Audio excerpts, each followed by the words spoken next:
दोस्तों, आप सभी का स्वागत है हमारी कहानी पिक्सल चैनल पर। आज हम आपको एक कथा का श्रवण करवाने जा रहे हैं। इस कथा को सुनने मात्र से आपके जीवन में सुख संपत्ति और मन को सुकून मिलेगी। चलिए कथा को प्रारंभ करते हैं।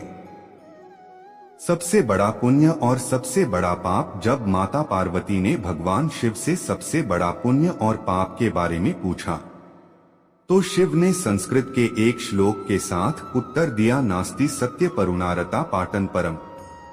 अर्थात मनुष्य का सबसे बड़ा गुण आदरणीय और सदा सच्चा रहना है, जबकि सबसे बड़ा पाप बेईमानी करना या ऐसे कृत्य का समर्थन करना है।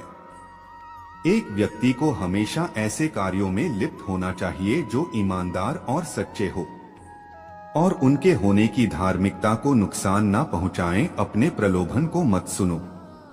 जब माता पार्वती ने भगवान शिव से सभी कष्टों का कारण पूछा तो भगवान शिव ने पार्वती से कहा कि प्रलोभन ही सभी कष्टों का एकमात्र कारण है। संसार में 3 प्रकार के प्रलोभन होते हैं। पन आंखों की वासना का अर्थ है भौतिकवाद। यह विश्वास की धन और संपत्ति जीवन में सबसे महत्वपूर्ण चीजें हैं। 2 शरीर की वासना का अर्थ है सुखवादी जीवन में किसी भी चीज की तुलना में आनंद सबसे महत्वपूर्ण है। 3 जीवन का गौरव का अर्थ है अहंकार, अपने बारे में बहुत अधिक सोचना, यह सोचना कि आप किसी और से बेहतर या अधिक महत्वपूर्ण है। मनुष्य को एक के बाद एक चीजों के लिए दौड़ने के बजाय कर्म और शरीर के बंधन से मुक्ति पाने के लिए ध्यान और तपस्या का अभ्यास करना चाहिए। शक्ति ही सफल में बाधक है। जब माता पार्वती ने भगवान शिव से पूछा कि मनुष्य अपने कार्यों में असफल क्यों होता है, तो भगवान शिव ने बताया कि आसक्ति ही सभी समस्याओं का मूल कारण है। आसक्ति और प्रेम ठहराव की ओर ले जाता है और सफलता में बाधा डालता है। जब आप दुनिया के सभी मोह और प्रलोभन से मुक्त हो जाते हैं तो ऐसा कुछ भी नहीं है जो आपके जीवन में सफलता प्राप्त करने से रोक सके। अलग होने का एकमात्र तरीका है कि आप अपने मन को प्रशिक्षित करें और इसे इस मानव रूप की अस्थाई को समझे, अपने कार्यों को बुद्धिमानी से चुने। शिव ने पार्वती से कहा कि लोगों को कभी भी किसी भी प्रकार की कार्यवाही में लिप्त या संबद्ध नहीं होना चाहिए जिसमें शब्दों, कार्यों और विचारों या मन के माध्यम से पाप शामिल हो। मनुष्य जो कुछ भी काटता है वह उसी का फल है जिसे उसने खुद बोया है। उसका भाग्य उसके कार्यों का परिणाम है। इसलिए एक व्यक्ति को इस बात का बहुत ध्यान रखना चाहिए कि वे अपने जीवन और कार्यों को कैसे चुनते हैं। अवांछित इच्छाएं मनुष्य को आत्म विनाशकारी बना सकती हैं। जब माता पार्वती ने भगवान शिव से पूछा कि मनुष्य को आत्म विनाशकारी क्या बनाता है, तो भगवान शिव सबसे महत्वपूर्ण शिक्षा देते हैं कि जीवन में कभी भी किसी भी चीज के प्रति आसक्त नहीं होना चाहिए। ज्यादा इच्छा ना करें, क्योंकि इच्छाएं जुनून की ओर ले जाती हैं और जुनून अंततः आत्म विनाश का कारण बन सकता है। अवांछित इच्छाएं मनुष्य को आत्म विनाशकारी बना सकती हैं। समस्या के प्रति आपका दृष्टिकोण मायने रखता है।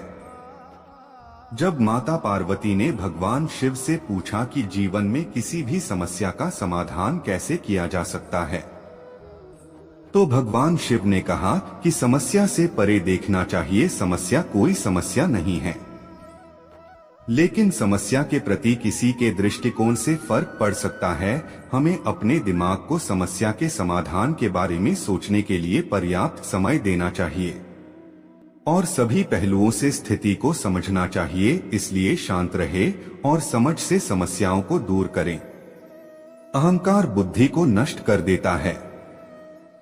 जब माता पार्वती ने भगवान शिव से पूछा कि वह क्या है जो मानव बुद्धि को नष्ट कर देता है, तो भगवान शिव ने बताया कि अहंकार मानस बुद्धि को नष्ट कर देता है। बहुत अधिक अहंकार आपको बनाता है और जब आप जिद्दी होते हैं तो आप दूसरे लोगों की नहीं सुनते हैं या उनकी सलाह ले वे लोग जो आपसे बेहतर जानते हैं। और शायद अधिक अनुभवी हैं, आपका अहंकार संभावित रूप से आपकी सफलता में बाधा बन सकता है। और यदि आप किसी भी प्रकार के मार्गदर्शन को अस्वीकार करते रहते हैं तो आप खो सकते हैं। भगवान शिव हमें अहंकार के बिना जीवन जीने का उपदेश देते हैं, क्योंकि अहंकार कहीं नहीं जाता है, लेकिन यह आपको स्वयं से दूर ले जाता है। भौतिकवादी सुख अधिक समय तक नहीं रहता है। जब माता पार्वती ने भगवान शिव से पूछा कि वास्तविक सुख क्या है और किस प्रकार का सुख अधिक समय तक रहता है और क्या नहीं, तो भगवान शिव ने बताया कि खुशी से जीना इस बात पर निर्भर करता है कि हम अपने आंतरिक जीवन में कैसे हैं। हमारे विचार, भावनाएं, विश्वास और इच्छाएं आध्यात्मिक आयाम होने का अर्थ है। आंतरिक शांति की अनुभूति, मन की शांति और हृदय में शांति दोनों। उन्होंने कहा कि भौतिक सुख अल्पकालिक है। यदि आप भौतिकवादी नहीं हैं, तो आप जीवन में कुछ भी नहीं खो रहे हैं। भगवान शिव के शरीर पर लगी राख इस बात का प्रतीक है कि जीवन में सब कुछ अस्थायी है। एकाग्र मन के लिए ध्यान का अभ्यास करें। जब माता पार्वती ने भगवान शिव से पूछा कि एक केंद्रित मन कैसे हो सकता है, तो भगवान ने कहा कि एक व्यक्ति को ध्यान का अभ्यास करना चाहिए। बहुमुखी स्थितियों से निपटने के दौरान एक ध्यानपूर्ण दृष्टिकोण के साथ वह उन्हें शांत दिमाग से संभालने में सक्षम होगा और विषय के बारे में बेहतर स्पष्टता होगी। समय दुनिया की सबसे कीमती चीज है। भगवान शिव को महाकालेश्वर के नाम से भी जाना जाता है।